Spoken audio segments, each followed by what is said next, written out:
বলবোই। বিশেষ করে গোপালগঞ্জের মাটিতে কথা বলতেছি। গোপালগঞ্জের মাটি রাজনৈতিক ভাবে কোন পরিবেশের খুব ভালো করে জানা আছে আমাদের। আওয়ামী লীগের যারা আছেন, অনেকে আছেন, আমার কথা শুনতেছেন, আমাদেরকে আপনাদের প্রতিপক্ষ সব সময় ভাববেন না। আপনাদেরকে একটা নসিহত করে যাই, উপদেশ দিয়ে যাই, কল্যাণকামিতা করে যাই। সেটা হলো এই, আপনাদের অনেক ভুল আছে, এটা তো মানেন। ভুল ত্রুটি সবার থাকে, আমাদেরও ভুল আছে। আপনাদের সবচেয়ে বড় ভুল বিগত 50 বছর ধরে যে ভুলটা আপনারা করে আসছেন, আশা করি এইবারের এই হোঁচট খাওয়ার পরে একটু হুঁশ আপনাদের ফিরবে। আপনারা সেই ভুলটা সংশোধন করার চেষ্টা করবেন। সেটা হলো আওয়ামী লীগের সবচেয়ে বড় ভুল, আলেমদের কাছ থেকে কোন রাজনৈতিক কথা তারা সহ্য করতে পারে না।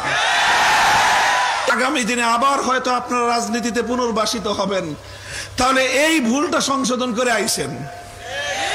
আর যদি না আসেন, আমাদের সাথে যুদ্ধ বন্ধ হবে না আপনাদের। আপনারা মারবেন, আমরা মরবো, আমাদেরকে মেরে শেষ করতে পারবেন না। জেলখানায় ভরবেন, আপনার জেলখানা ভরে যাবে, আমাদের সংখ্যা শেষ হবে না। আমাদের প্রতি ফোঁটা রক্ত থেকে নতুন মর্দে মুজাহিদ জন্ম নেবে ইনশাআল্লাহ। আর এই আওয়ামী লীগের দেখা দেখি এই চরিত্র বিএনপির মধ্যে সংক্রমিত হয়েছে। রাজনীতি করতে চাইবেন বাংলাদেশে, আমরা বাংলাদেশে, আমি এই কথা বহুদিন ধরে বলি, ভাড়াটিয়া হিসেবে থাকি না।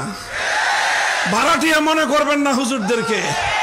আলেমদের দিকে কেউ করুণার দৃষ্টি দিয়ে তাকাবেন না, ভাইয়ের ভ্রাতৃত্বের দৃষ্টি দিয়ে তাকাবেন, হাতে হাত মেলাবেন। আমি আপনার ভাই, আপনি আমার ভাই।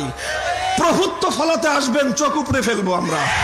৭২ থেকে আজ ২০২৪ সাল, ভারত এই তার সাংবিধানিক বাধ্যবাধকতার মাধ্যমে, ভারত তার সংবিধানের মূলনীতিগুলো আমাদের বাংলাদেশের সংবিধানের উপর চাপিয়ে দিয়ে গোটা বাংলাদেশকে সে তার সেবাদাসে পরিণত করতে চায়। ভারতের সংবিধান থেকে পাচারকৃত ভারতীয় মাল, ধর্মনিরপেক্ষতা নামক কুফরি মতবাদ, দিল্লির উপরে এটাকে ট্রান্সফার করতে হবে। বাংলাদেশের সংবিধান থেকে ধর্মনিরপেক্ষতাকে বাতিল করে আল্লাহর উপর আস্থা, বিশ্বাস, ইমানের ধারা ফিরিয়ে